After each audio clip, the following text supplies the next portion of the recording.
Bonjour à tous, bonjour à toutes. Je suis très heureux de pouvoir vous retrouver pour poursuivre notre série de vidéos sur la vie du disciple.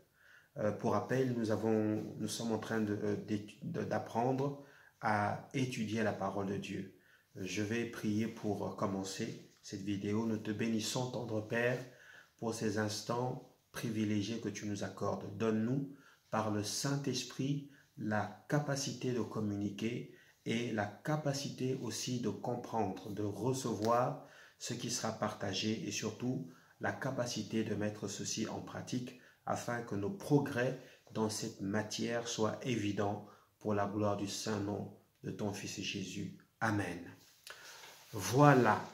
Alors, cette vidéo consiste à étudier un canevas. Canevas qui nous permettra d'étudier facilement la parole de Dieu. Il faut avoir une méthode d'étude. La précédente vidéo, nous avons vu qu'on pouvait étudier, soit on pourrait faire une étude thématique, une étude biographique, on pourrait faire une étude de livre, on pourrait aussi faire une étude d'un verset ou d'une partie un passage du moins. Alors aujourd'hui, nous allons voir un canevas qui va nous permettre concrètement d'étudier ce que nous avons choisi, suivant la méthode qu'on a choisi d'étudier. Admettons on est à cœur d'étudier un verset. Comment on va s'y prendre? Alors, le canevas consiste à se poser 6 questions sur le texte que nous avons à étudier. Donc, c'est une méthode qui consiste à questionner en gros le texte qu'on a sous les yeux qu'on voudrait étudier. Quelle question va-t-on poser? On va poser la question au texte, la question avec le pronom interrogatif qui, par exemple, qui parle dans ce texte, ou bien de qui parle-t-on, ou bien à qui parle-t-on dans ce texte. On va se poser la question avec, par exemple, le pronom interrogatif quoi, par exemple, de quoi parle ce texte, ou bien, enfin, bref. Donc, il y a cette question qu'on peut se poser. On va aussi se poser une question avec comment, une question avec quand, une question avec où, une question avec le pronom interrogatif pourquoi. Donc, le but de poser toutes ces questions, c'est de favoriser la compréhension du texte qu'on a sous les yeux. Je vous avoue qu'il y a certains versets pour lesquels on n'a pas besoin de se poser 10 000 questions parce qu'ils sont simples et la compréhension de ces versets est simple. On comprend le français ou la langue dans laquelle le verset est écrit, donc il n'y a pas besoin de réfléchir longuement, c'est simple, c'est clair. Mais c'est vrai qu'il y a aussi d'autres textes qui sont un peu plus compliqués à comprendre. Et si on ne comprend pas, on ne peut pas mettre en pratique ce qu'on n'a pas compris. Donc c'est important de comprendre le texte. Et pour cela, et surtout pour ce genre de textes qui sont difficiles, cette méthode va se révéler efficace parce que en posant toutes ces questions, mine de rien, vous allez pouvoir comprendre le texte et vous allez pouvoir le méditer et le mettre en pratique. C'est pour cela que je vous encourage à apprendre cette méthode, à apprendre cette méthode pour pouvoir la mettre en pratique.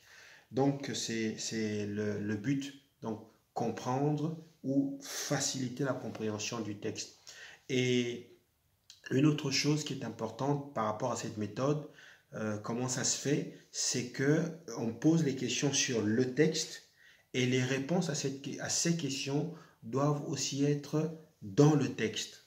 Vous voyez? Donc, il ne s'agit pas d'aller prendre des réponses en dehors du texte, mais on va se concentrer, on va poser les questions et on va trouver les réponses à ces questions dans le même texte qu'on est en train d'étudier. C'est un exercice un peu qui semble difficile et je suis d'accord avec vous que peut-être expliquer comme ça semble un peu confus, mais je vous garantis que quand on va faire l'exercice, ça vous paraîtra beaucoup plus simple.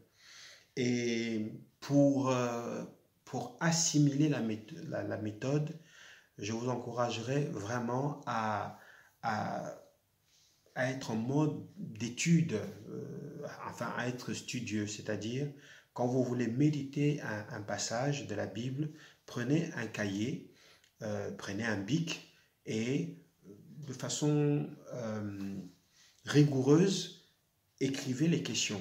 Donc, première question avec le pronom interrogatif qui, posez toutes les questions que vous pouvez poser avec ce pronom, essayez de trouver les réponses, passez à la question suivante, essayez de trouver les réponses, passez à la question suivante, essayez de trouver les réponses. Faites-le de façon systématique. L'avantage de procéder de cette façon, c'est que au bout d'un certain temps, vous allez acquérir une certaine façon de réfléchir.